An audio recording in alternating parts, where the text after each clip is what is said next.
Bonjour à tous, bonjour et bienvenue aujourd'hui dans ce podcast qu'on va parler de Tout en confiance, de l'émission Tout en confiance. Le rendez-vous, on parle de bien-être et de développement personnel.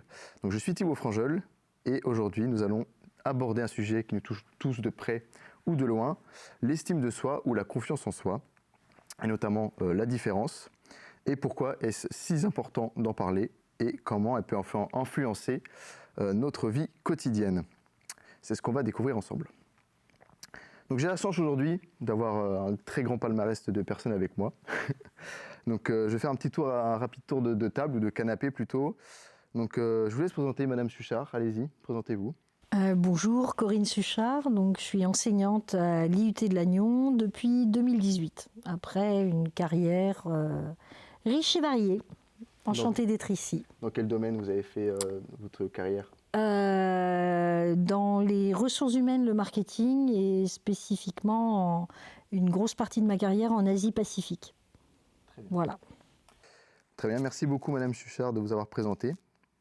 Bonjour Madame Mauguin-Puech, je vous laisse aussi vous présenter.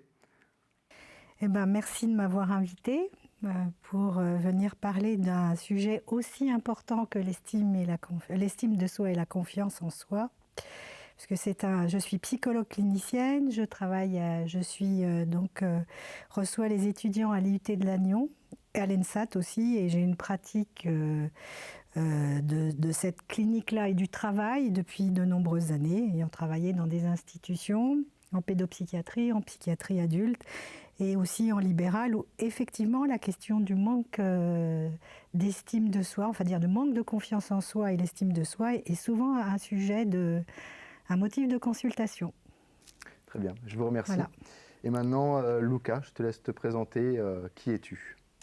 Alors tout d'abord, merci pour l'invitation également. Alors moi, je m'appelle Luca Le Guyader, j'ai 20 ans et je suis étudiant en 3e année de MMI, en BUT MMI. Moi, en dehors de ça, je suis étudiant à MMI. Voilà.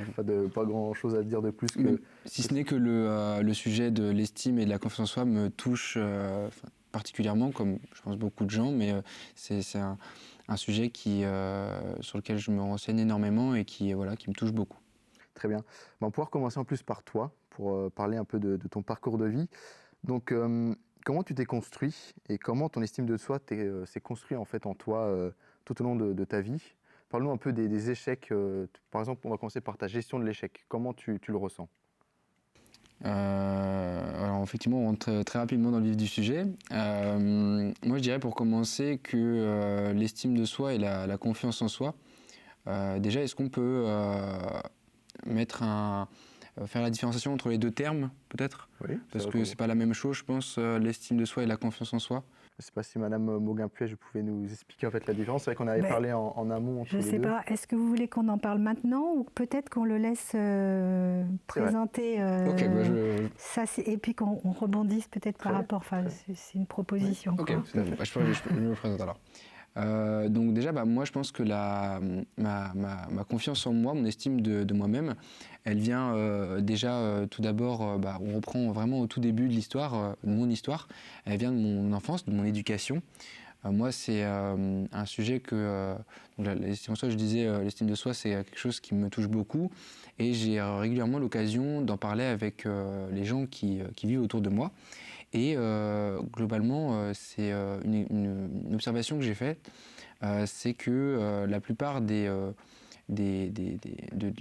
gens qui parlent de l'estime de soi et qui ont une assez faible estime en eux-mêmes, ça provient très régulièrement de leur enfance, de leur expérience tout au long de leur enfance et globalement de leur éducation, l'éducation qu'ils ont eue de leurs parents ou qu'ils n'ont pas eue. Et moi, je pense que j'ai eu beaucoup de chance sur ce plan-là. J'estime avoir eu une très bonne éducation de la part de mes parents, d'avoir la chance de recevoir ça. Mais également, j'ai pas eu l'impression d'avoir de gros traumatismes qui proviennent de l'enfance. Donc je pense que mon estime de moi-même s'est créée tout d'abord au début de ma vie, voilà, comme ça. Et au fil du temps, c'est un sujet qui a commencé à beaucoup m'intéresser quand je suis arrivé dans le monde étudiant, quand je me suis retrouvé à vivre quasiment seul avec mes doutes, seul avec mes pensées. Et ça a été pour moi une évidence que de me renseigner, que de comprendre ma façon de penser. Et effectivement, ça peut être aussi comment gérer les échecs, parce qu'on arrive aussi dans quand on a 18 ans, la plupart du temps, on arrive dans les études quand on a 18 ans. Et c'est une période de la vie où on va se confronter à beaucoup d'échecs, je pense, que ce soit des échecs parfois professionnels, parce qu'on arrive aussi à un âge où on expérimente les premières expériences professionnelles qui arrivent, donc que ce soit les jobs étudiants ou voilà, ce genre de choses, par exemple, ou l'alternance aussi, qui parfois peuvent être des... on parlera d'ailleurs de ton expérience aussi, qui sera très, très intéressante, je pense. Mais donc on se confronte énormément d'échecs. Et globalement, c'est un sujet qui m'a beaucoup touché. Et donc, moi, je suis arrivé à 18 ans, seul dans une chambre de Crous. Et je me suis dit, il faut que je comprenne comment est-ce que je marche. Si je veux pouvoir avancer dans la vie, que ce soit dans ma vie professionnelle, dans ma vie étudiante, mais dans ma vie personnelle aussi. Parce que pour moi, c'est la confiance en soi, l'estime de soi, c'est quelque chose qui touche toutes les parties de notre vie. Même si je mettrais le plan personnel au-dessus de tout, parce que pour moi, ça reste un tout, mais c'est pour moi ce qui est le plus important. Et donc, effectivement, je me suis dit que c'était obligatoire, que je devais passer par là, et il fallait que je fasse une introspection sur moi-même pour comprendre comment je marche. Et aujourd'hui, je sais à peu près comment je gère les échecs. Je pense qu'on aura l'occasion d'en reparler un peu plus profondément, mais globalement c'est un état d'esprit. Je pense que pour moi c'est nécessaire de commencer en tout cas par une introspection sur soi-même, essayer de comprendre comment on marche, comment on réagit à nos émotions et à ce qui nous entoure, notre environnement. Et ensuite, une fois qu'on a fait cette introspection, c'est de prendre des décisions et d'essayer de changer si on a envie de changer, quoi. Voilà. Merci à toi. C'est très bien que tu aies parlé du rôle de ta famille, de l'éducation, mais je voudrais savoir plus le rôle aussi de tes amis. Est-ce que ça t'a aidé aussi quand tu es arrivé ici à Lannion? Par exemple, moi je parle plus de 20 ans, plus de 18 ans. Est-ce que tes amis t'ont soutenu? Est-ce que tu as eu des moments un peu de doute et tu as eu le soutien de tes amis, tu as eu le soutien quand même de personnes, amis ou même famille d'ailleurs? Alors déjà, globalement, on dit souvent qu'on est la représentation des gens qui nous entourent. Et je pense qu'effectivement, c'est assez vrai. Alors, je ne connais pas les stats sur ça, mais je crois qu'on dit qu'il y a un certain pourcentage de nous-mêmes qui représente les gens qui nous entourent. Et pour parler plus particulièrement de ces moments de doute, effectivement, comme tout le monde, j'en ai eu, je pense. On a tous nos problèmes, on a tous nos moments de doute. Comment je les ai gérés? Après, je pense que j'ai la chance d'avoir aussi beaucoup des amis autour de moi qui sont là pour m'aider si j'ai besoin de parler avec eux. Et je pense que c'est très important de parler, que ce soit un professionnel de santé, parfois ça peut être un professeur, ça peut être à n'importe qui, du moment que c'est quelqu'un qui est là pour nous écouter. Pas forcément pour nous conseiller, pas forcément pour nous donner des pistes d'amélioration, mais déjà pour nous écouter, je pense que c'est important. Et j'ai de la chance d'avoir des amis qui ont été là pour ça. Malgré tout, c'est pas forcément... je dirais que ça n'a pas été ma priorité quand j'avais des doutes que de parler à quelqu'un. Et je pense qu'on sous-estime souvent effectivement le pouvoir des conversations, le fait de devoir parler et de discuter. Je l'ai peut-être pas assez fait, je pense, globalement.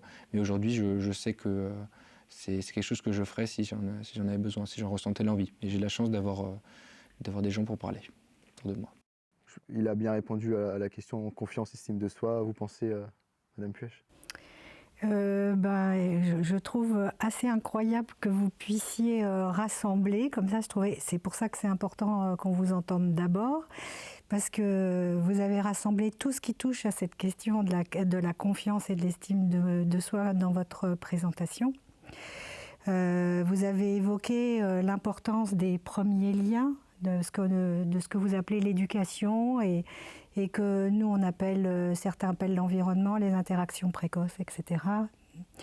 Donc c'est vrai que l'estime de soi a à voir avec l'amour que l'on se porte, ce qui a été nommé narcissisme, voilà, pour employer un terme technique, entre guillemets. C'est Freud qui dit ça. Donc le narcissisme, vous connaissez l'histoire et la fable de Narcisse, ce personnage qui s'aime tellement, qui se regarde, qui regarde son propre reflet, et c'est ce qui lui est renvoyé par le reflet dans l'eau, voilà, c'est à la hauteur de l'image qu'il a de lui, donc ça a à voir avec l'image de soi et le regard que l'on porte sur soi. Et là, le narcisse, c'est cette fleur qui se penche. Si vous avez déjà vu des narcisses, ça se penche. Donc il y a cette idée du regard que l'on porte sur soi et qui passe par le regard qui a été porté sur soi, notamment dans les premiers liens et dans les premières interactions. Il y a un pédiatre anglais, psychanalyste extrêmement connu, qui s'appelle Donald Winnicott, qui a écrit que l'enfant se voit, comment il dit, dans le regard de l'autre, notamment il se voit dans les yeux de sa mère, et il se voit dans les yeux de sa mère le regardant. Donc cette idée de l'estime de soi, du regard porté sur soi, c'est quelque chose qui participe à la construction et au développement d'un individu, et ça vous l'avez vraiment bien dit. Je pourrais même pas le dire aussi bien que vous, quoi. Merci. Donc voilà, moi je le reprends sur un plan un peu plus théorique, mais vous l'avez extrêmement bien dit. Voilà, donc quand il y a des gens qui souffrent effectivement du sentiment de mésestime de soi, comme on dit, quoi. Donc ça a à voir avec ces questions-là, avec ces questions du regard qu'on porte sur soi et aussi de l'amour que le sujet se porte à lui-même en lien avec avec la façon dont les choses se sont construites pour lui. Donc si on veut situer le sujet, alors vous avez tout dit en fait, vous avez parlé de l'image, vous avez parlé du regard, vous avez parlé on peut glisser de l'estime de soi à la confiance en soi parce que vous avez posé la question du doute. Voilà. Et c'est très important parce que douter, c'est pas quelque chose de négatif, c'est quelque chose de constructif. Et ça a une importance aussi dans les choix et les décisions qu'on va faire dans son avenir. Après, si on doute de tout et tout le temps, ça suppose que peut-être on peut, enfin c'est une hypothèse, ne pas suffisamment se sentir, avoir confiance en soi-même. Et c'est beaucoup plus difficile à ce moment-là. On voit quand même comment le sentiment d'estime de soi, ça joue un rôle important dans la confiance que l'on peut avoir en ses choix, en ses décisions. Qu'on ne fait pas tout seul, c'est articulé quand même avec les interactions avec les autres, parce que tout ça, comme c'est posé dès le départ, on n'est pas, comme disait Winnicott, un enfant tout seul, ça n'existe pas. C'est posé dès le départ dans les interactions avec les autres. Donc c'est quelque chose que l'on partage tout au long de sa vie. Mais ceci dit, ça constitue un socle et une sécurité, on va dire, interne, qui n'est pas la même chez tous les individus. Voilà, ça dépend de l'histoire de chacun et de comment les choses se sont structurées, organisées dans la vie d'un individu, dans sa vie psychique. Mais c'est un socle qui conduit nos choix, nos décisions, etc. Qu'il y ait doute ou pas doute, de toute façon le doute fait partie de la vie. Donc vous avez tout dit tout précisément. Et voilà, c'est super important aussi sur le plan professionnel, mais vous l'avez dit aussi précisément sur le plan personnel, dans ses choix de vie, dans ses choix amoureux, etc., dans ses choix personnels. Et sur le plan professionnel aussi, dans ses choix d'avenir, voilà, ce que vous disiez très précisément. Et d'autant plus qu'on est aussi dans une société qui valorise beaucoup la réussite sociale. C'est vrai, ça. Voilà. Donc voilà, tout ça vient se conjuguer. Et je trouve que moi je fais que compléter ce que vous avez dit, parce que vous avez vraiment tout dit là dans votre présentation. Et quand au début vous vous êtes présenté en disant que vous aviez 20 ans et que peut-être vous n'aviez pas forcément grand-chose à dire. Je ne sais pas comment vous l'avez formulé, mais vous avez dit j'ai presque tout dit. Ben non, vous voyez bien que finalement, ce n'est pas parce que vous avez 20 ans et que vous avez moins d'années de vie que moi, peut-être par exemple, qu'il n'y a pas déjà quelque chose de constitué et qui vous anime dans vos choix personnels, quoi. Vous l'avez très bien dit. Voilà, je ne sais pas si j'ai pu répondre au mieux à votre présentation. C'est bien parce que ça apporte un complément, une vision peut-être un peu plus professionnelle de tout ça. Et c'est intéressant pour moi parce que, comme je vous l'ai dit, c'est quelque chose qui m'intéresse, le développement personnel et plus précisément la confiance en soi. On reviendra tout à l'heure.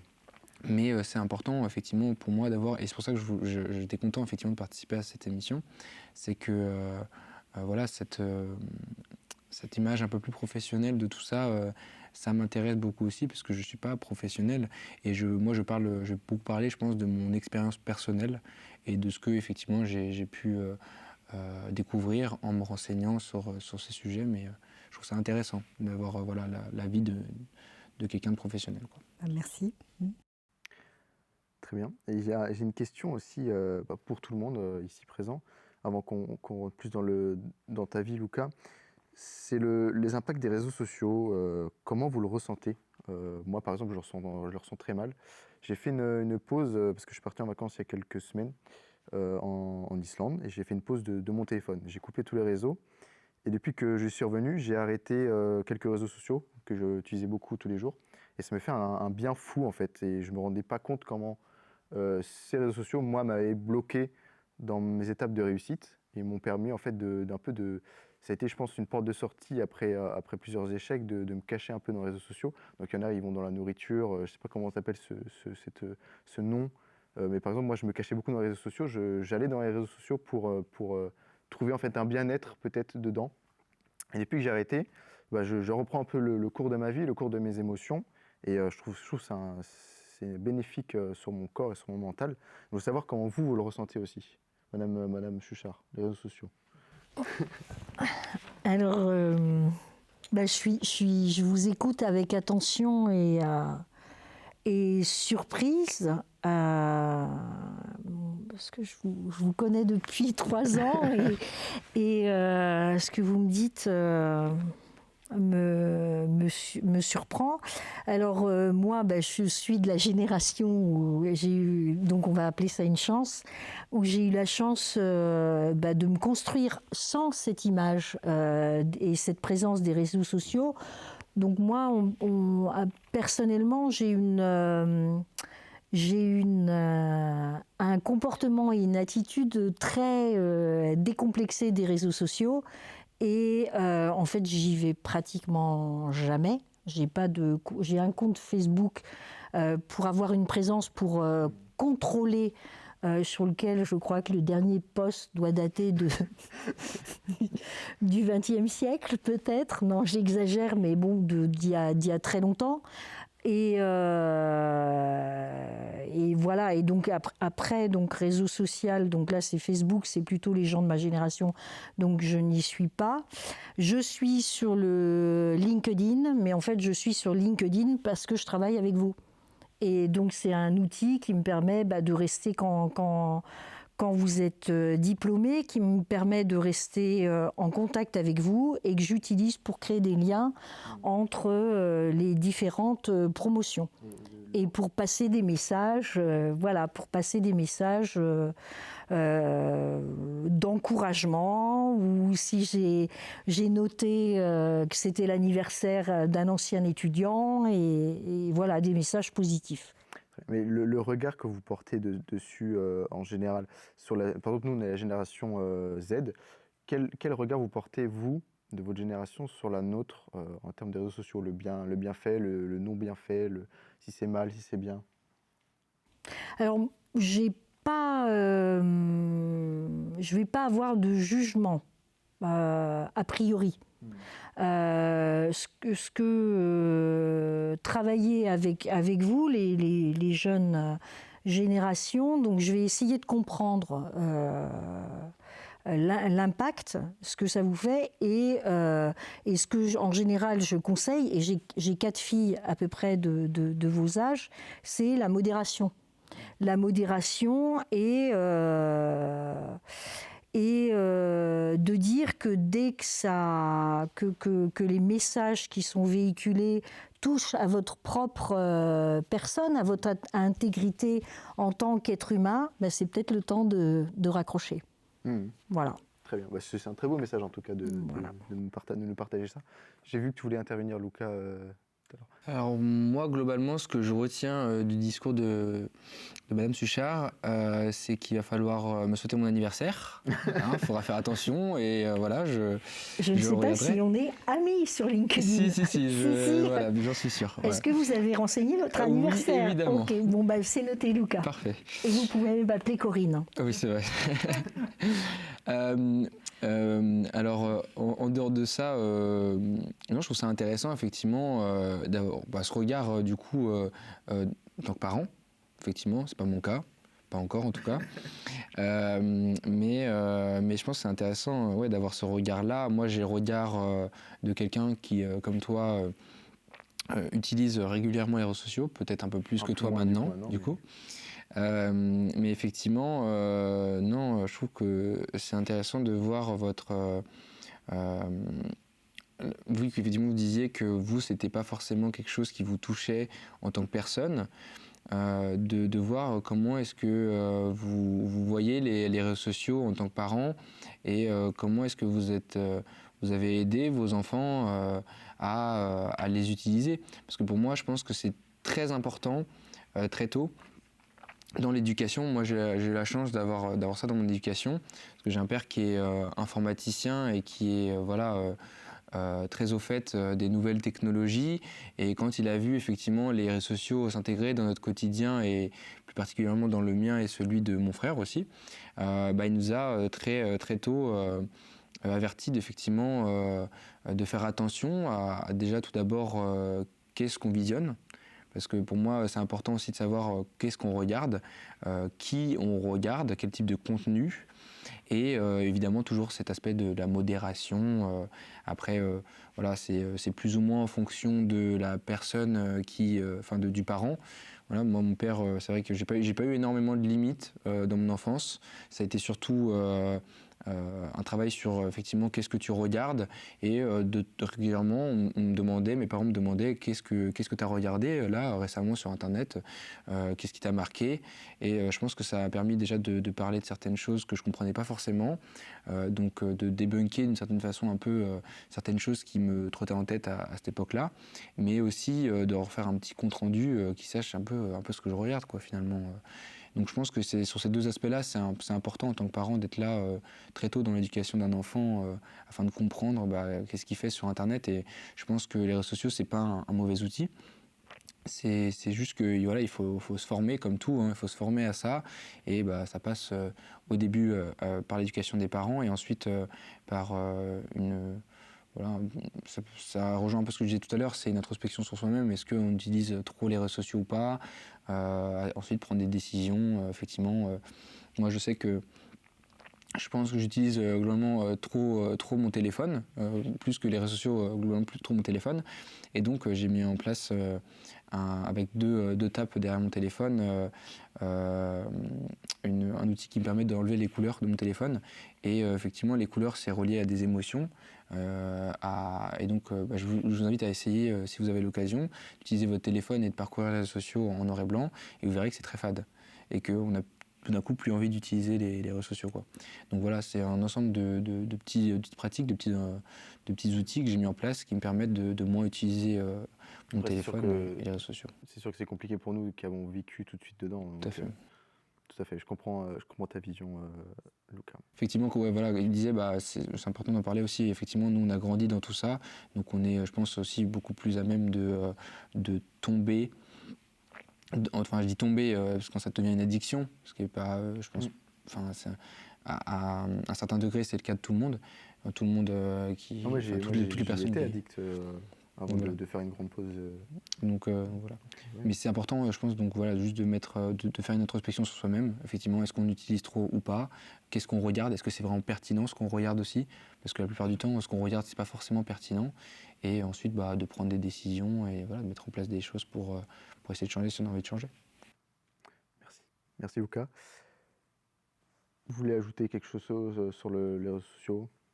Moi, je veux bien dire quelques mots, si vous voulez bien. Allez-y. Moi, je retiens de ce que vous avez dit et de ce que vous avez dit l'idée du contrôle, c'est le contrôle parental dont vous parliez, je suppose. Et en lien avec le sujet que vous avez choisi, on peut quand même penser que ça fait partie du travail, entre guillemets, des parents, c'est-à-dire d'accompagner leurs enfants, pas seulement dans une perspective de répression, mais aussi, c'est-à-dire que limiter, c'est aussi constructif. Donc ça veut dire aussi aider à faire des choix, voilà, etc. Et puis il y a aussi un rôle éducatif. Et par rapport à ce que vous disiez sur couper avec les réseaux sociaux, voilà, je pense qu'effectivement, j'ai aussi des enfants qui ont votre âge, donc j'ai bien vu comment tout ça rentrait dans l'intimité de la vie familiale, comment tout ça participait aussi à la vie privée de mes enfants adolescents et puis jeunes adultes, parce qu'avant, je ne leur ai pas donné la possibilité de pouvoir consulter les réseaux sociaux. Bon, voilà, c'est un choix.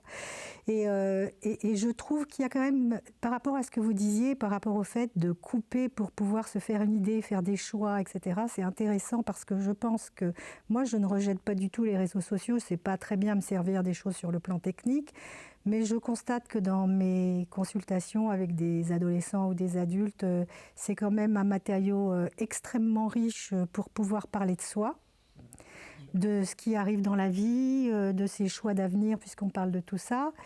Et j'ai pu voir, par exemple, lors des conversations à table, que le fait d'avoir regardé tel podcast que peut-être moi, je n'aurais pas regardé forcément, ou telle vidéo, bah, c'était matière à pouvoir se poser des questions ou à réfléchir sur tel ou tel sujet. Et je trouve que c'est vrai que après, la question de, vous disiez, couper pour pouvoir savoir ce qu'on décide de faire ou ce qu'on choisit, c'est vraiment, c'est vrai qu'avoir une position critique, c'est aussi faire des choix dans la vie par rapport à ce qui, j'allais dire, à ce qui se présente à nous, quoi. Voilà, moi, c'est une métaphore de ce que vous dites, je rebondis par rapport à ça, quoi. Il y a une grande comparaison sur les réseaux sociaux. C'est par exemple, il y a beaucoup de réseaux sociaux qui sont faits par le fait de regarder la vie des autres et s'imaginer à leur place. C'est sûr que moi, c'était pas vraiment mon cas. Je sais pas si Lucas, tu as eu ce moment-là dans ta vie non plus, mais moi, c'était pas vraiment mon cas. C'est vrai qu'il y a cette question-là de se comparer, par exemple, à des influenceurs qui ont un mode de vie qu'on aimerait tous savoir, c'est sûr. Qui ont un mode de vie, pardon, qui ont un mode de vie en théorie. En théorie, parce qu'effectivement, nous, on voit qu'une face cachée, enfin, qu'une face, pardon, au contraire, émergée de l'iceberg, on ne voit pas tout le reste. C'est la vitrine, quoi. Voilà, tout à fait, c'est une vitrine. Et pour beaucoup, il faut se rappeler, de toute façon, globalement, je pense que c'est prendre du recul sur tout ça qui est important. Toi, tu l'as fait d'une certaine façon, en quittant les réseaux sociaux pendant un moment et en prenant du temps pour toi. Mais globalement, c'est prendre du recul. Et effectivement, faut se rendre compte que pour beaucoup, ce qu'on voit sur Internet, ce qu'on voit sur les réseaux sociaux, c'est aussi des professionnels. C'est des gens qui en ont fait un métier et qui donc ont une image à tenir. Et effectivement, nous, on voit que cette image qu'ils ont envie de nous donner, et parfois, effectivement, on a tendance à se sentir proche, ou ça peut être notre cas, enfin, je pense que ce n'est pas votre cas à vous, mais parfois, on peut avoir tendance à se sentir proche d'un influenceur de quelqu'un sur Internet, et après, on se rend compte au bout d'un moment qu'effectivement, c'est qu'une image. Voilà, pour beaucoup, c'est leur métier. Et donc, ils ont une image, comme une marque a une image, voilà. On peut passer à la suite. Je voulais revenir avec toi, Lucas, notamment sur les défis auxquels tu as été confronté en fait, à 20 ans. Notamment, on avait pu en parler en amont. Si tu es à l'aise d'en parler aussi maintenant, ta rupture amoureuse, comment tu l'as vécue, comment ça s'est passé. Tu n'es pas obligé d'en parler si tu ne te sens pas à l'aise, mais si tu as envie d'en parler, dis-nous comment toi tu l'as vécu. Aucun problème. Pour moi, alors... C'est peut-être plus parce que ça peut être important pour nos auditeurs qui nous écoutent ou qui nous regardent, de savoir comment eux, si ça leur arrive aussi à 20 ans, de pouvoir rebondir et repartir sur une bonne base. Notamment, j'aimerais qu'après que tu puisses aborder aussi le fait que tu médites et que tu fasses tout ce comment on dit déjà, C'est le développement personnel, voilà. Développement personnel. Tout l'aspect de développement personnel. C'est ça. Bon, on va venir à ça, effectivement. Bon, accrochez-vous, je vais parler un petit peu. Effectivement, on arrive à un âge, la vingtaine, où pour beaucoup, on a déjà vécu ou on est en train de vivre nos premières relations amoureuses.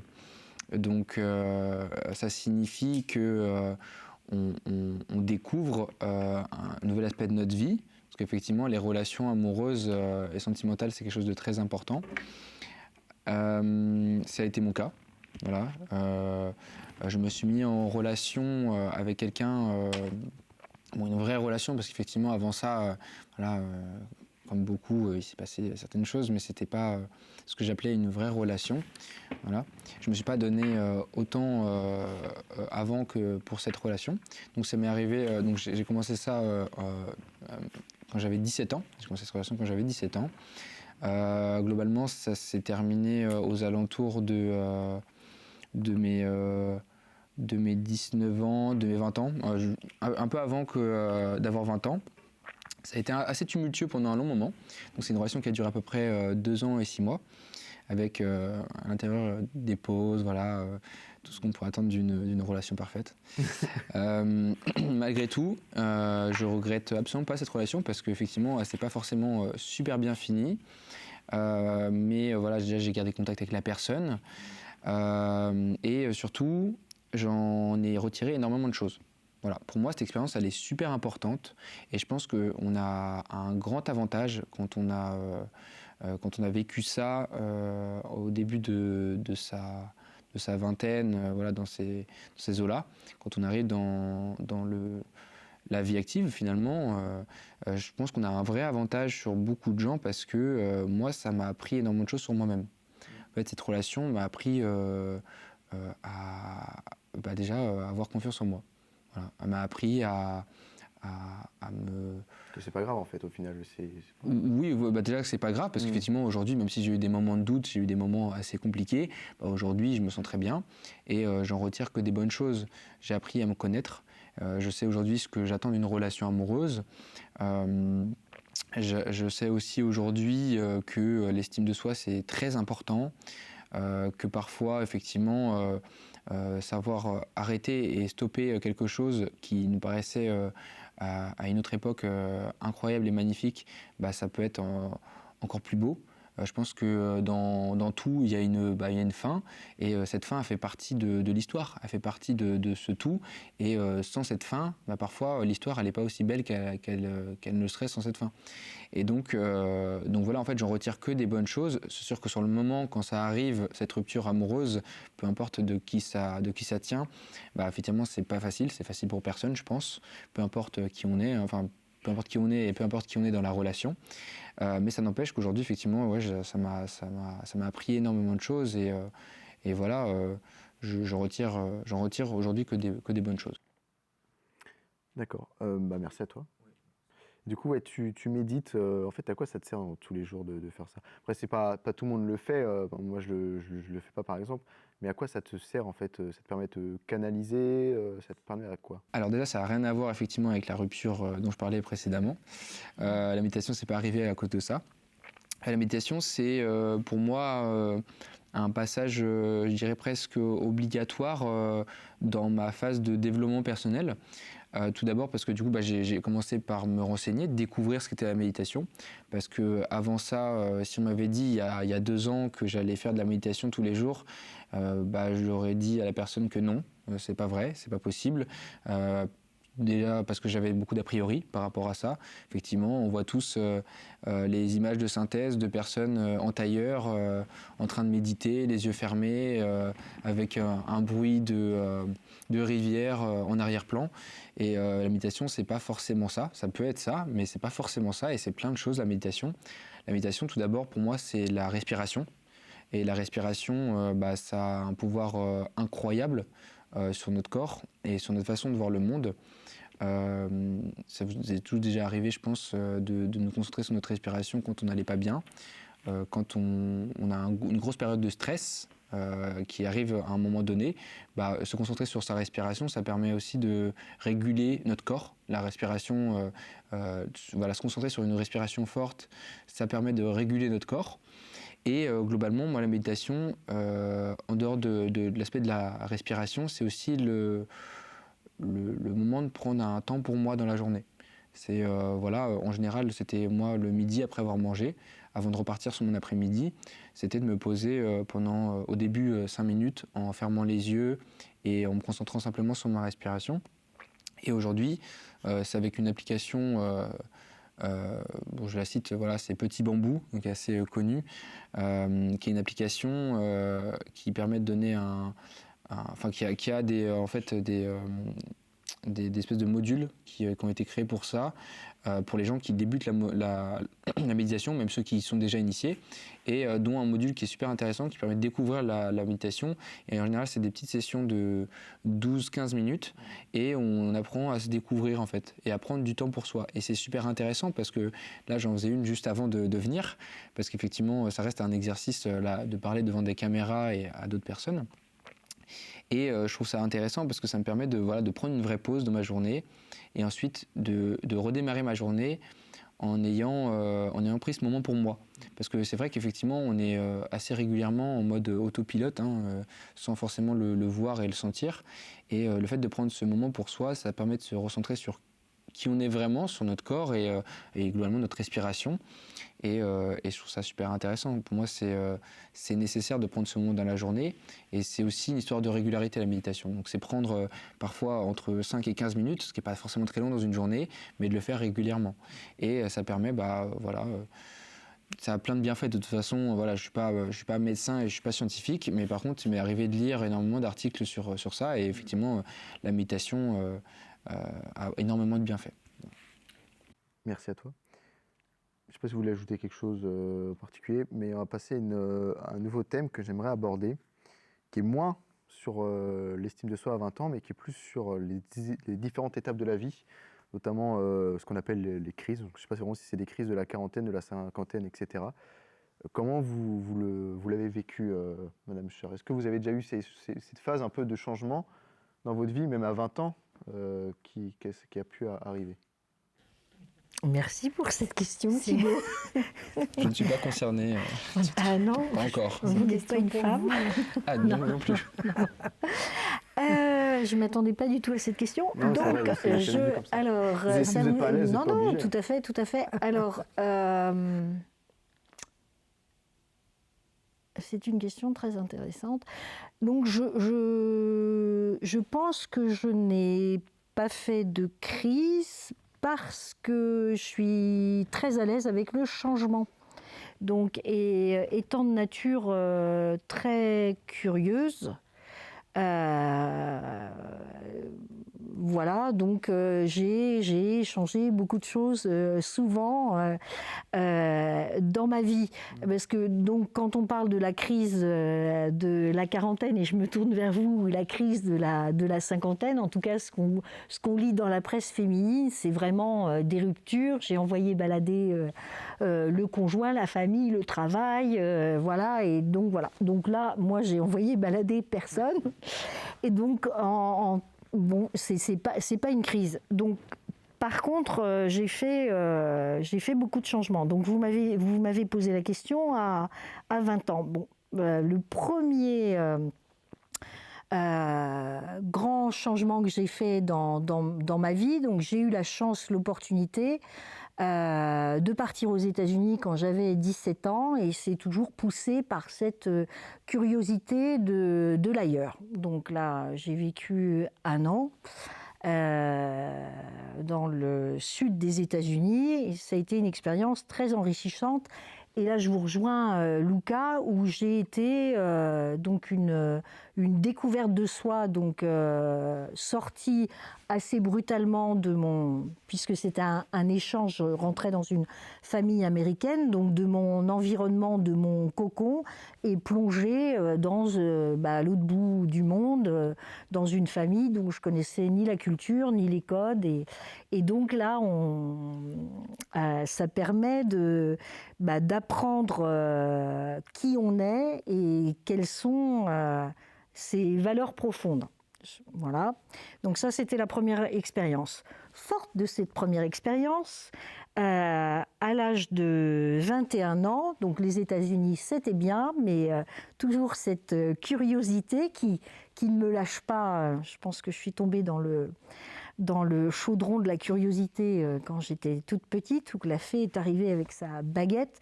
J'ai décidé de partir en Asie, donc à l'âge de 20 ans, 21 ans, et j'ai fait des pieds et des mains, et je suis partie, et j'ai réussi.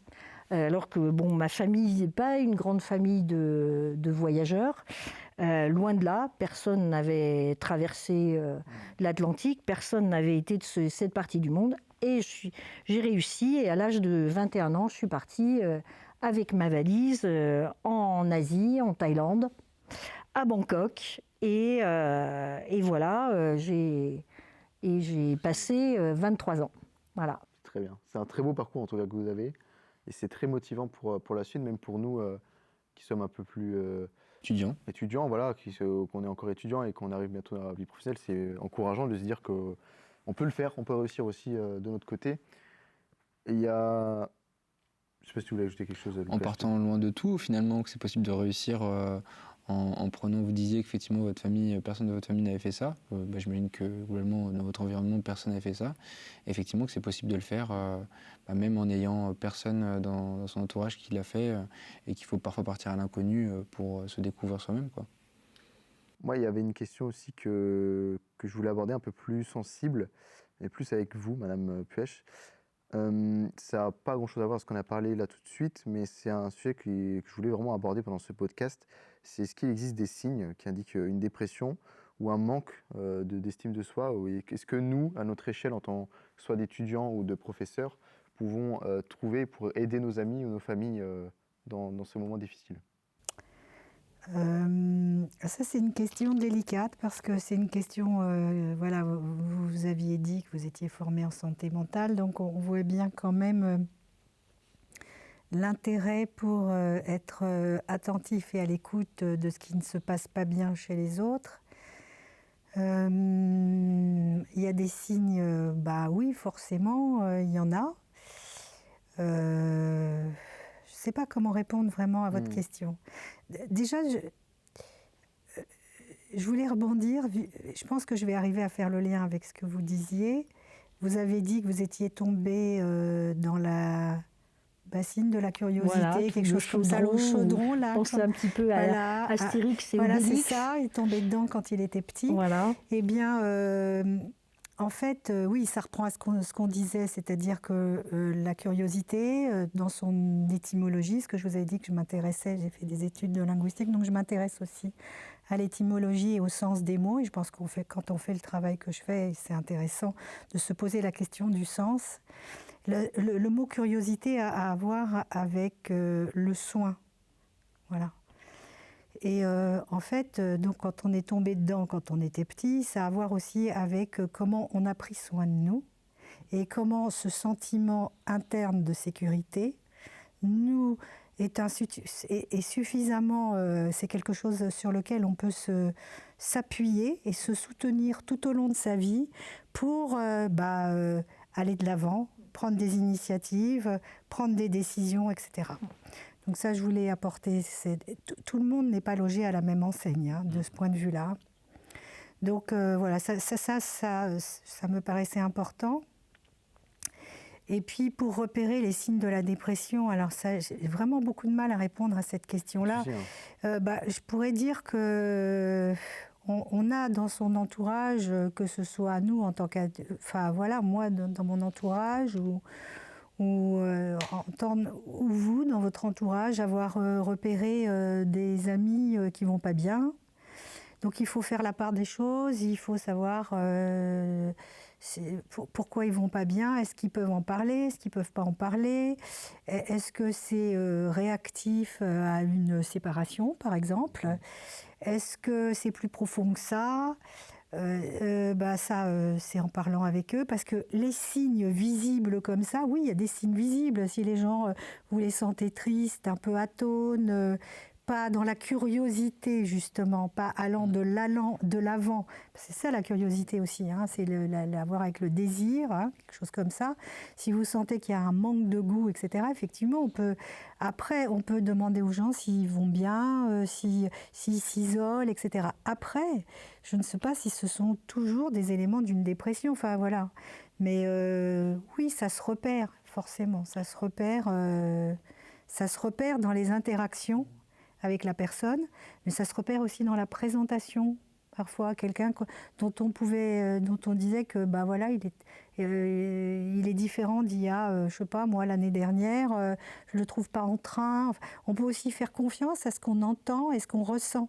Parce que comme vous n'êtes pas des professionnels, on ne peut pas plaquer des choses comme ça, au risque de se faire envoyer balader si on pose des questions maladroites, par exemple. Oui. Mais on peut faire confiance à ce qu'on ressent et de se dire je ne le trouve pas en train, ou je le trouve un peu fatigué, et puis ça dure depuis des mois, ou depuis sa rupture, ou il ne vient jamais avec nous quand on sort, etc. Ça, ce sont quand même des éléments qui sont des éléments que moi j'appelle cliniques, même si ce n'est pas technique, entre guillemets, et qui viennent... pas poser un diagnostic, mais quand même cadrer quelque chose et donner une représentation de quelqu'un à un moment donné. Je pense qu'on peut s'y référer et puis aller voir les gens, leur demander, mais parfois ils ne répondent pas, mais oui, je pense qu'on on a soi-même en soi les éléments de comparaison ou d'observation, si vous voulez, sans même faire beaucoup de formation, quoi. Je ne sais pas si j'ai très bien répondu à la question. Merci. C'est parfait. Merci beaucoup. Lucas, je te vois. C'est juste un petit truc. Moi, c'est mon expérience personnelle. C'est pas forcément quelque chose de professionnel, mais c'est une question que j'aime bien poser à un ami quand il va pas bien. Donc c'est plutôt pour nos téléspectateurs si ça peut les aider à réagir à ce genre de situation, si quelqu'un effectivement leur entourage ne va pas bien. J'aime bien poser la question, donner 3 choix à la personne qui va pas bien. Alors c'est soit est-ce que tu as envie de faire autre chose, de penser à autre chose, donc ça peut être aller marcher, jouer à un jeu, peu importe, du moment que ça libère l'esprit et ça fait penser à autre chose que la situation qui est la cause du mal-être de la personne. Est-ce que tu as besoin de quelqu'un pour t'écouter? Donc c'est vraiment écouter la personne si elle a besoin de parler, mais pas forcément d'avoir un retour, juste de quelqu'un qui l'écoute. Et ou est-ce que tu as envie d'en discuter? Est-ce que tu as envie d'en parler? Est-ce que tu as envie d'avoir mon retour sur ça? Est-ce que tu as envie d'avoir un échange? Et j'aime bien poser cette question parce que pour moi, on n'a pas forcément tout le temps envie de la même chose quand on ne va pas bien. Et le fait de savoir qu'on a plusieurs possibilités, c'est aussi de choisir ce dont on a vraiment besoin quand on va pas bien, quoi. Parce que parfois, on a juste envie de penser à autre chose, et parfois, on a besoin de quelqu'un pour nous écouter, et parfois, on a besoin de discuter avec quelqu'un. Voilà. Merci beaucoup, Lucas. Je voulais apporter quelque chose aussi, la gestion de l'échec. Donc, moi, je voulais l'aborder plus par mon expérience personnelle. J'ai échoué pour moi, c'était un échec, même si aujourd'hui, je le vois moins comme ça. Mais au début, je le voyais comme un échec, c'était mon alternance. Donc, vous avez pu suivre Madame Chuchard l'année dernière. C'était vraiment pour moi un grand moment de remise en question. Et je voulais savoir comment, toi, Lucas, tu l'avais géré aussi des fois, si tu as eu des moments d'échec dans ta vie. Moi, je l'ai mal géré. Franchement, je l'ai très mal géré. C'est pour ça aussi que je suis rentré un peu dans ce cocon de réseaux sociaux, de me cacher dedans, de pas trop en parler, même si j'ai été très bien accompagné par Madame Chuchard qui a lutté de l'Agnon, et je vous en remercie. Mais je voulais voir c'est aussi, Lucas, toi, ta gestion de l'échec, comment tu le ressens? Alors globalement, là tout de suite, je vois pas de gros échecs dans ma vie. Je parlerai même pas on parlait de rupture tout à l'heure, je parlerai même pas d'échec amoureux parce que pour moi, j'en retire énormément de très belles choses et j'ai appris énormément de choses. Malgré tout, il m'arrive d'avoir plein de petits échecs et plein de petites déceptions au quotidien. Et comment est-ce que je les gère? Déjà, il y a une philosophie de vie que j'ai intégrée depuis, je pense, quelques années déjà, qui est de me dire que ce sur quoi je ne peux pas influer, ça sert à rien d'y penser, ça sert à rien de stagner dessus. Et par contre, ce sur quoi je peux influer, je fonce et effectivement, je me bouge et j'essaye de changer ça, si ça a besoin d'être changé. Donc effectivement, quand il m'arrive une déception, quand je me retrouve face à un échec, peu importe ce que c'est, eh bien, je me dis simplement, est-ce que cet échec il peut être changé ou est-ce que c'est fait? Et si c'est fait, je passe à autre chose et je me dis, c'est pas grave, j'ai appris quelque chose de cet échec parce que j'aime bien cette phrase qui dit, on ne perd jamais, on gagne ou on apprend, quoi, finalement. C'est un peu banal, mais c'est aussi surtout l'intégrer vraiment à sa façon de penser et de se dire que voilà, une fois que c'est fait, c'est fait et puis on a juste à avancer. Mais c'est encore une fois très facile de le dire. Après, le faire, c'est autre chose. Et moi, je trouvais ça intéressant d'en parler aujourd'hui parce que je ne comprends pas à 100% ce fossé qu'il y a entre une idée qu'on connaît et qu'on comprend, par exemple cette philosophie de vie, et le moment où on l'intègre vraiment à sa façon de penser. Où il est ce déclic réellement entre le moment où on comprend, enfin pas on comprend, mais où on arrive à intégrer vraiment ça dans son quotidien. C'est-à-dire que c'est facile de dire qu'une fois quelque chose est fini, une fois quelque chose sur lequel on ne peut pas influer, on laisse de côté, c'est très facile à dire, mais à l'intégrer, c'est autre chose. Parce qu'évidemment, il y a de la frustration. C'est aussi comment on réagit à nos émotions, comment on réagit... parce que de toute façon, nos émotions, voilà, on ne peut pas les gérer, elles viennent comme elles sont là. Maintenant, le seul chose sur lequel on peut influer, c'est la façon de réagir à ces émotions. C'est comment est-ce qu'on va réagir. Voilà, je peux avoir de la frustration par rapport à quelque chose. Par exemple, j'aurais probablement la frustration après ce podcast de ne pas avoir dit tout ce que je voulais dire.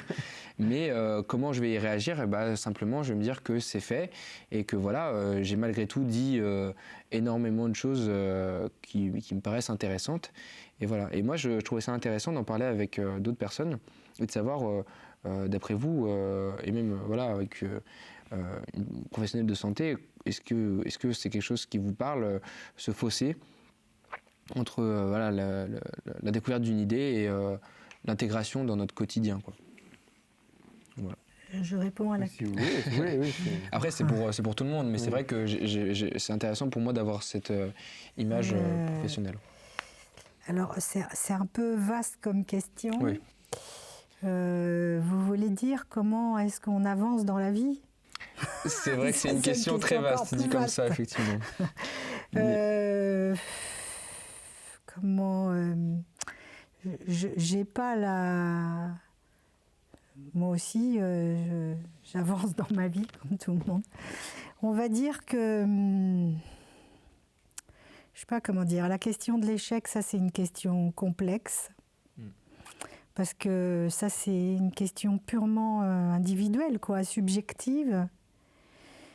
Voilà, moi, dans ma pratique, je reçois des personnes qui disent se sentir en échec dans leur vie de tous les jours, dans leur vie privée, dans leur vie professionnelle.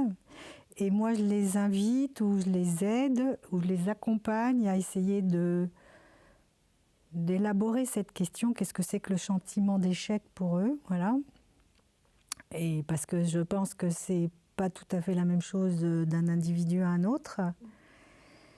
Après, est-ce que votre question est aussi en lien avec le fait de réussir sa vie professionnellement?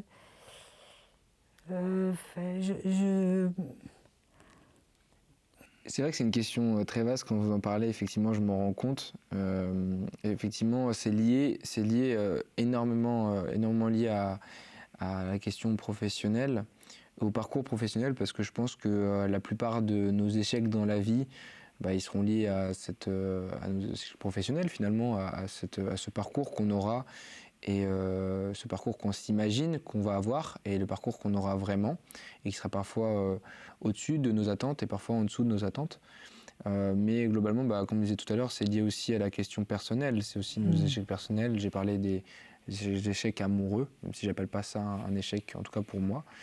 Mais effectivement, c'est peut-être une question un peu trop large et surtout, en fait, à la fois large et à la fois, comme vous dites, très personnelle. Parce que l'échec, c'est comment on le ressent. C'est-à-dire que l'échec, ce que tu effectivement considérais comme un échec, ton alternance, même si tu disais que c'était plus le cas aujourd'hui, moi je le considère absolument pas comme un échec. Parce que effectivement, sur le moment, tu vois, tu le vis évidemment, sur le moment, tu vois plus du tout de la même façon. Une fois que tu as pris du recul sur la situation, c'est plus du tout la même chose. Et c'est aussi l'importance de prendre du recul sur une situation. Et donc, c'est un peu en lien à ce que je disais tout à l'heure, c'est cette importance de réussir à prendre du recul.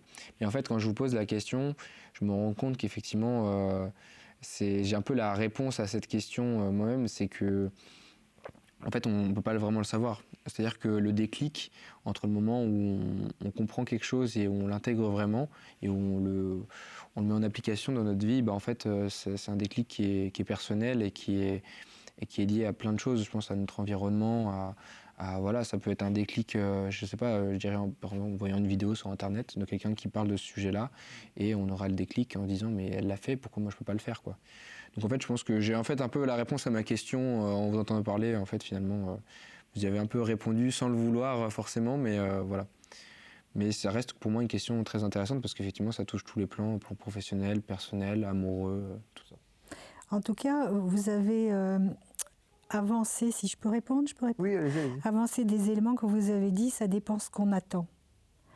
Et en fait, nos attentes dans la vie, en fait, même si on ne se le dit pas comme ça, je pense que c'est un repère, un indicateur de comment on se sent aussi en échec ou pas, quoi. Par rapport c'est une forme de curseur, je ne sais pas comment dire. Et ce n'est pas la même chose pour tout le monde. Ça dépend beaucoup aussi de son histoire personnelle, de cette question de confiance en soi et d'estime de soi, ça joue un rôle considérable aussi, parce que ça médiatise nos perceptions et nos réactions, la confiance en soi. Le mot confiance, ça vient du latin, ça veut dire cum, avec, et fiance, c'est fidere, je crois, c'est se fier à, c'est-à-dire qu'il y a comment dirais-je, c'est croire en soi aussi quelque part, quoi, se fier. Donc, et vous avez évoqué la question des attentes. Et je ne sais pas, on n'a pas tous les mêmes attentes, même si c'est pas conscient. Et donc, je pense que, mais c'est une hypothèse, peut-être un sentiment d'échec, ça se régule par rapport à ce qu'on peut peut-être attendre, par rapport à nos attentes, mais c'est un terme générique, quoi, vous voyez. Bon, je ne peux pas vous demander qu'est-ce qui a fait que vous vous êtes senti en échec à ce moment-là, quoi, et pourquoi, mais ça a quand même beaucoup à voir, je pense, avec les attentes que l'on a, et puis la question de l'idéal, de la reconnaissance, de l'image de soi, enfin tout plein de choses comme ça qui régulent notre rapport aux autres et au monde. Et le déclic, moi j'y crois pas au mot déclic, hein. Parce que ça, pour moi c'est trop magique le côté déclic. Et moi je suis psychologue clinicienne formée freudienne, donc pour moi le déclic ça n'existe pas. Et comme j'ai fait aussi une analyse personnelle, j'ai jamais eu le déclic. J'ai beaucoup travaillé sur moi. Donc, mais je sais que par rapport à cette question-là, le mot déclic n'est pas non plus à rejeter parce que il y a des moments où on peut prendre conscience d'un certain nombre de choses. Mais c'est parce que voilà, il y a eu des choses avant, parce que on fait des rencontres, voilà, ça converge, quoi.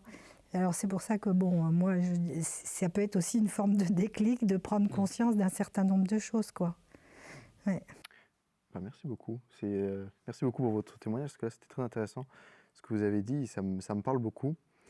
Et je voulais rebondir, ça n'a pas vraiment avec la gestion de l'échec aussi, Madame Chuchard, mais aussi comment vous avez géré peut-être les échecs, les critiques ou les jugements tout au long de votre carrière.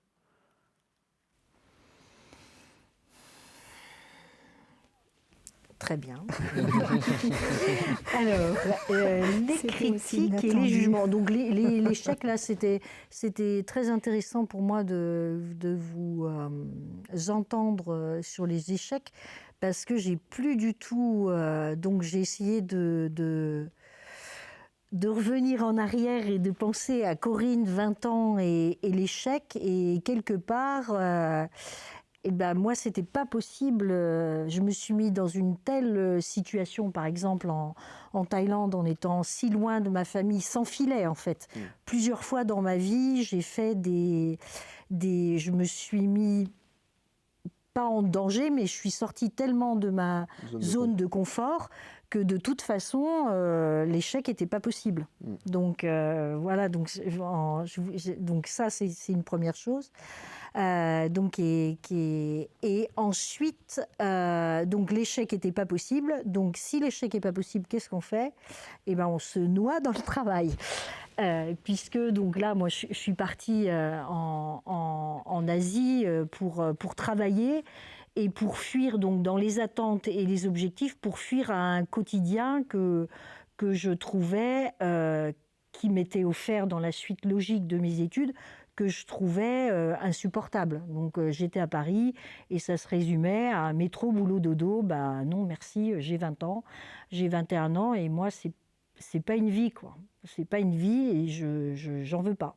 Donc je m'en vais avec j'y tiens ma valise, je m'en vais avec ma valise. Donc voilà, donc là mon rapport à l'échec est assez spécifique, comme on vient de le dire. Et ensuite, bien sûr, comme tout le monde, la vie a son lot de hauts et de bas. Donc j'ai eu des échecs dans ma vie, mais j'ai plutôt une vision comme vous, Luca, où c'est des expériences, des épreuves, et qu'est-ce que j'en fais et qu'est-ce que j'apprends sur moi. Donc c'est aussi cette curiosité du développement personnel. Qu'est-ce que ça me dit par rapport à moi et comment je vais en sortir et comment je gérerai la prochaine fois mes relations à autrui, mes propres émotions, mon propre chemin de vie.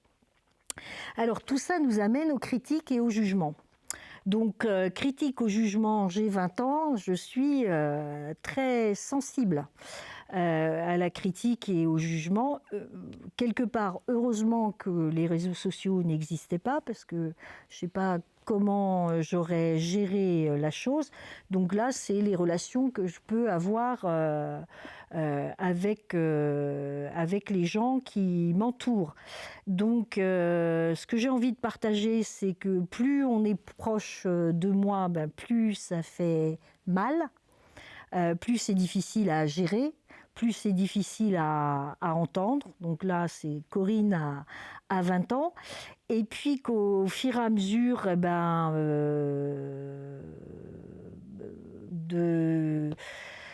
des expériences, au fur et à mesure du développement personnel, au fur et à mesure, j'ai envie de dire, de grandir émotionnellement, psychiquement, et puis de faire aussi beaucoup de travail sur moi.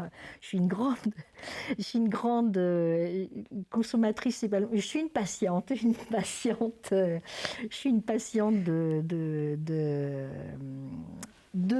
dames comme vous, madame. Mais moi aussi. Voilà. Aussi. Donc je fais régulièrement. Il y a des moments clés dans ma vie où j'ai été consulter un psychologue et une psychanalyste, et donc où j'apprends et j'avance. Et donc, et puis aussi, en faisant ce travail, j'apprends dans la connaissance de moi-même, dans cette reconnaissance de moi-même. Et là, je pense où c'est très important, et c'est l'acceptation. L'acceptation de qui je suis, voilà, c'est mon corps, c'est ma tête, c'est mon cœur, et il n'y en aura pas d'autre. Et voilà, c'est ce qu'on m'a donné, c'est ce que j'en ai fait. Et donc, c'est cette acceptation donc, qui permet donc ensuite, à mon âge, quand les critiques et les jugements arrivent, de dire là, j'accepte, je reconnais, et puis là, non, là, ça ne m'appartient pas. Et si j'accepte et je reconnais, c'est cette histoire de socle là, dont on parle depuis le début. C'est maintenant, donc, comme vous, Luca, mais j'ai eu la chance d'être dans une famille aimante et qui m'a donné un socle solide, pas sans problème, mais un socle d'amour inconditionnel, en fait, sur lequel j'ai pu bâtir ma vie. Et donc, j'ai pu nourrir ce socle. Et ce qui fait qu'à aucun moment, même si quelquefois ça va me perturber, mais à aucun moment, ces critiques et ces jugements vont venir toucher mon être profondément. D'accord. Voilà. Merci beaucoup. Vous avez très bien répondu à la question. Donc on arrive malheureusement à la fin de ce podcast, même si je pense qu'on n'a pas pu tout dire. Je voulais rappeler à tout le monde, est-ce que vous avez un livre, un film, une citation qui a influencé votre vision et votre confiance en vous? Un film, un titre qui vous vient en tête là tout de suite? Moi, j'ai une phrase qui me résonne toujours, quand je l'ai lue, et elle me résonne toujours aujourd'hui. C'est une phrase de Albert Einstein qui dit que tout le monde est un génie, mais si vous jugez un poisson sur ses capacités à grimper un arbre, il passera toute sa vie à croire qu'il est stupide. Et moi, cette phrase, elle résonne toujours en moi. Donc à chaque fois que je rate quelque chose, je dis c'est que j'étais pas un oiseau. Voilà, donc ça c'est une phrase qui résonne toujours pour moi. Est-ce que vous avez des phrases Est-ce que ça veut dire qu'alors finalement, on ne peut pas demander aux gens ce qu'ils ne peuvent pas donner ou quelque chose de cet ordre-là, quoi, qu'il faut les accepter un peu comme ils sont, ou il faut s'accepter un peu? C'est vrai que si on demande à un poisson de grimper un arbre, c'est la mort assurée en plus. Hein. Bah oui, c'est ça. Non, ça veut dire que oui, ça veut dire que ce que vous disiez, Madame ou Corinne, voilà, on va dire Corinne, ça veut dire que on peut parfois se mettre dans des situations inadaptées, inappropriées ou qui nous mettent en danger. Le poisson, clairement, si on le met dans un arbre, il va claquer. C'est une petite anecdote, mais ça dit aussi qu'on peut se retrouver parfois dans des situations qui sont oui, dans lequel on peut on peut être en danger psychique, quoi. Donc, qu'est-ce qu'elle dit? Je me rappelle. Vous pouvez répéter la phrase? Tout le monde est un génie, mais si vous jugez un poisson sur ses capacités à grimper un arbre, il passera toute sa vie à croire qu'il est stupide.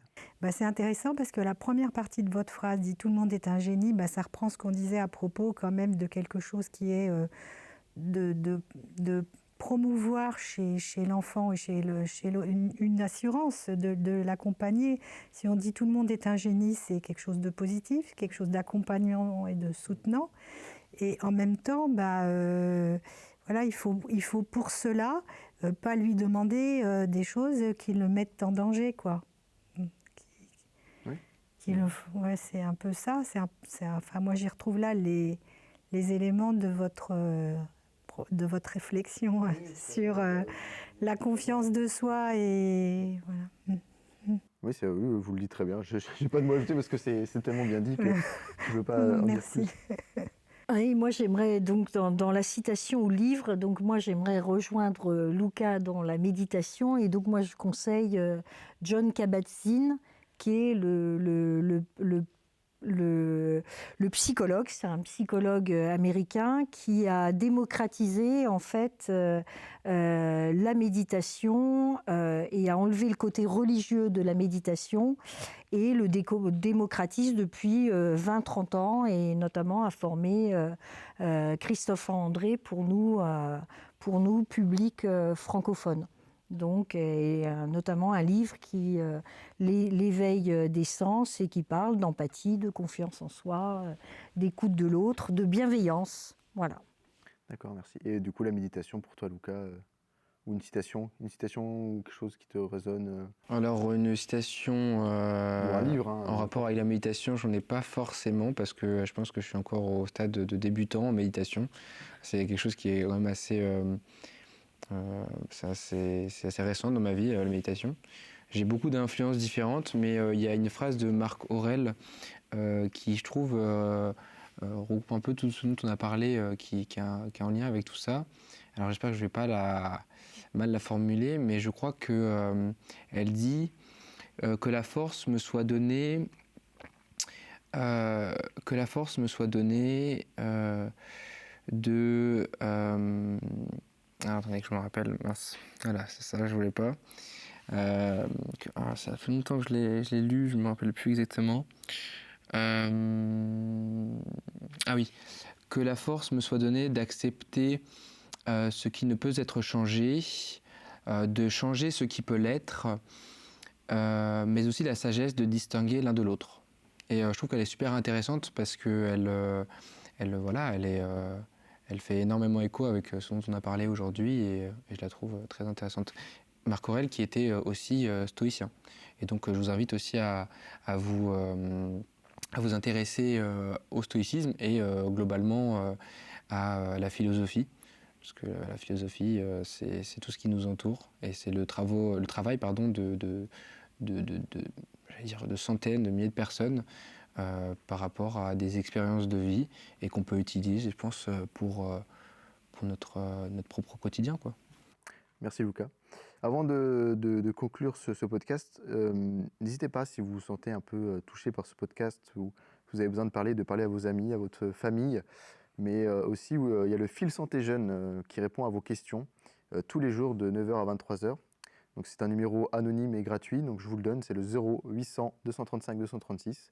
Donc vous pouvez les appeler et ils vous aident tous les jours à répondre à vos questions si vous avez besoin de parler, ou même aller voir directement des professionnels de santé qui seront déjà encore plus aptes en plus à vous aider et à vous guider tout au long de votre vie. Merci à vous tous d'avoir répondu aux questions. Merci beaucoup pour l'invitation. Et tout ce qui s'ensuit. C'était tout en confiance, voilà. Je pense qu'on a bien conclu. Et prenez soin de vous et ayez une bonne estime de vous. Merci.